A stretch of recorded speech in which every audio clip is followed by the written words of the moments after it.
In 1983, the period of detente had come to an end.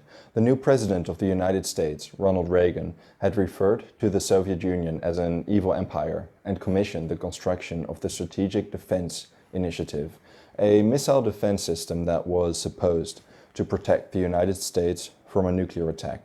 Furthermore, 3 weeks before, a Soviet fighter jet shot down a commercial airplane that flew through Russian airspace from New York, killing all 269 passengers, including over 60 Americans. It seemed that the Cold War could become hot at any moment, and it nearly did in a Soviet control room that one night suddenly started giving warning signs and alerts of a nuclear attack that had launched from the United States towards Russia.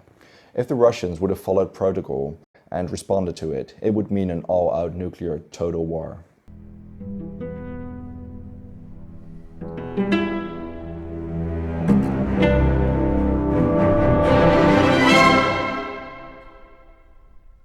At the Soviet Union Anti-Aircraft Warning Center, just outside of Moscow, the word START suddenly appeared in large red letters on the wall on the night of September 26, 1983. The signal meant the United States had launched a nuclear attack towards the Soviet Union, and the radar showed 5 nuclear missiles on their way. The machine indicated that the information had the highest degree of reliability. Stanislav Petrov, the Russian officer that commanded the control room, reminisced later. The report could not have come at a worse, or rather more logical moment. It was one of the most tense moments of the Cold War that was about to become hot, had Petrov not acted in the way that he did. Both the intelligence service, the notorious KGB, and the political leadership of the Soviet Union had become convinced in the years previous that the United States was preparing a potential nuclear attack. The General Secretary of the Communist Party and thus the de facto leader of the Union, Yuri Andropov, was obsessed with the risk of an American nuclear attack. As for the warnings inside the anti-aircraft center, protocol prevented Petrov from making a decision himself. He would have to pass on his report to the leadership of the anti-aircraft department. The general staff would then directly consult Yuri Andropov, and considering the fears among the Soviet military and party leadership, the only logical result would be a direct, overwhelming nuclear counterattack, as soon as I got wind of an attack from the United States. In short, if Petrov would pass on his report, all-out nuclear war would undoubtedly erupt. Petrov reminisced about his doubts and deliberations later on. There was no rule about how long we were allowed to think, but every second I deliberated, valuable time which the political and military leadership of the Soviet Union needed, was lost. He later explained, but I could not move. It was as if I were sitting on a hot frying pan. The tension in the command center rose, and dozens of subordinates looked at Petrov, and eventually he gave the order to pass a system failure. Petrov argued that it was illogical that the US would start a nuclear war with only 5 missiles. The US would do little damage but provoke a nuclear attack from the Soviet Union. But more than that, it was a decision based on his gut feeling, a gamble of 50-50.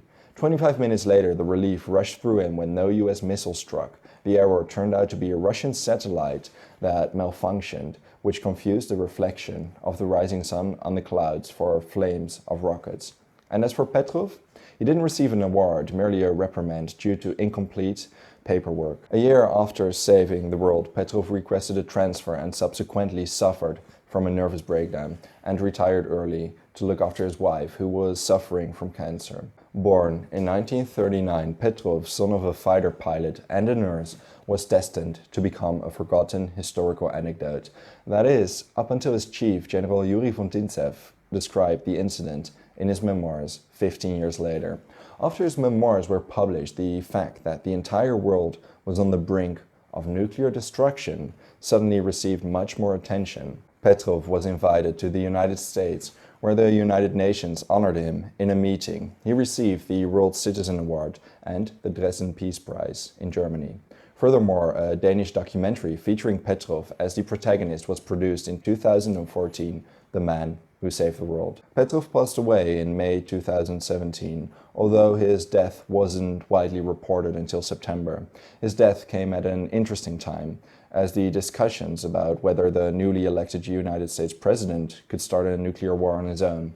As tensions between North Korea and the United States were rising during those months, I suppose we ought to think it reassuring that human calm and rationality can prevent the destruction of our world at crucial moments. There is another example of a man that kept his calm during a crisis that could have ensued in an all-out nuclear war by voting not to launch a nuclear torpedo from a nuclear submarine at the height of the Cuban crisis. It was fellow Soviet officer Vasily Arkhipov, but that's a story for another time. Thank you for watching this video, and what is a person or event from the Cold War that you would like to know more about and perhaps see a video of? Let me know your thoughts in the comments, and if you enjoyed the videos, consider subscribing to my channel. See you next time.